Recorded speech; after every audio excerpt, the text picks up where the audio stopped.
savez, je parle ici pour nous les Africains. Il y a une différence notoire entre être suffisant et être riche. Qu'est-ce que je veux dire par là? Dans la conception africaine du mot richesse, quand quelqu'un découvre quelque chose qui lui rend riche, il essaie de garder tout pour lui. Il ne veut même pas que les autres découvrent c'est quoi ce secret qui lui rend riche. Ce qui fait qu'en Afrique, tu vas voir par endroits quelqu'un qu'on appelle les riches, et tu vas voir que des gens qui se débrouillent, et ensuite, si lui il disparaît, il n'y a plus aucun riche, même dans des familles. Qu'est-ce qui explique ça? C'est que nous, on n'a pas la notion du partage.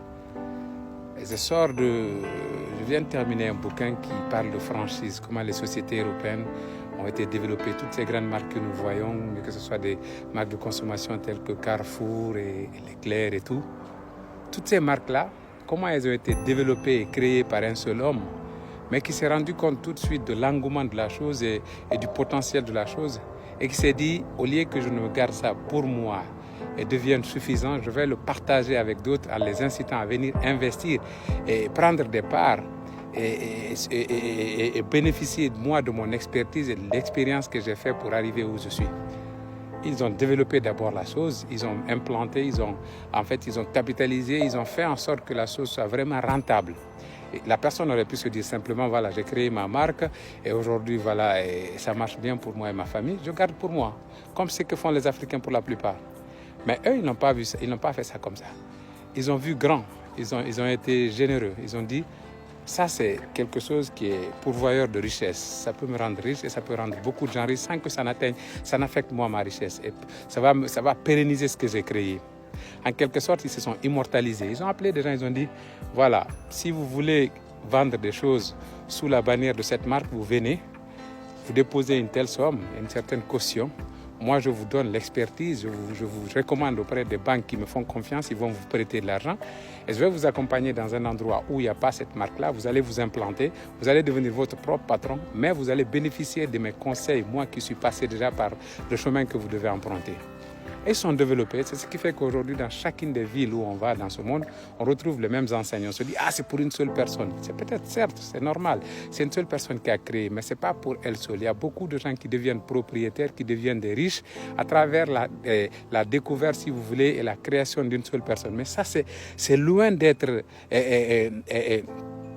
accommodable à l'esprit africain. Les Africains, quand nous découvrons quelque chose, même à ton propre frère, des fois tu dis non, je ne vais pas le dire, sinon il va voler mon idée. Non, parfois c'est dans la coopération, le partage, la coopération que nous développons, que la richesse se développe. Il y a même ces franciseurs-là, des gens qui ont développé, mais qui ont laissé d'autres venir franciser leurs marques, qui sont avérés être plus utiles à eux-mêmes qu'ils ne pouvaient l'imaginer.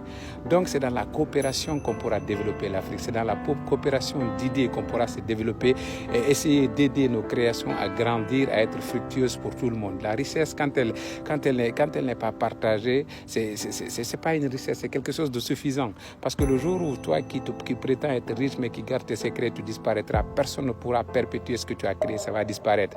Aujourd'hui, il y a des marques ici en Occident, aux États-Unis. Par exemple, les gens qui connaissent, parce que je parle pour les Africains, les gens qui connaissent par exemple McDonald's en Afrique, quand vous voyez McDo, dans la tête des gens, ça c'est pour une seule personne. C'est quelqu'un qui a créé le concept. Il s'est dit, ok, si quelqu'un veut vendre sous la bannière de McDo, il va venir construire comme j'ai construit mes premiers McDo et il va utiliser les mêmes produits que moi. Moi, je vais lui vendre mon expertise, je vais lui recommander auprès des gens aussi qui sont des experts dans la chose parce qu'on est déjà passé par là. C'est ce qui explique, si vous voulez, la prospérité de ces marques-là. Donc, ayons cette conception africaine aussi de se dire, si je développe quelque chose, je vais le partager, je vais appeler des gens, je vais dire à mes frères, venez, on va se développer, on va essayer de développer la chose, on va se donner des idées.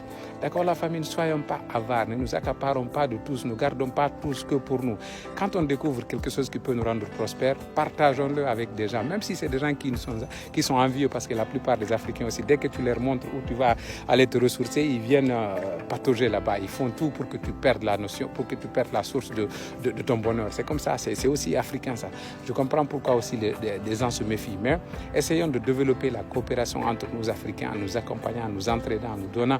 En fait, sinon on ne pourra pas être prospère. L'Afrique, tu vas voir, tu ne verras aucune marque de ces grandes marques-là qui viennent d'Afrique ou qui se développent en Afrique. Mais ici, tous les jours, tu vas voir une marque que tu découvres, qui vient juste à peine de découvrir. Au bout de 2 ans, 3 ans, tu la retrouves implantée dans différentes villes ici en Occident. C'est parce qu'ils partagent, ils franchissent ce qu'ils découvrent. D'accord? Ne soyons pas avares, soyons des riches, pas des suffisants. Allez, bonne soirée sur la page India et je vais continuer mon sport.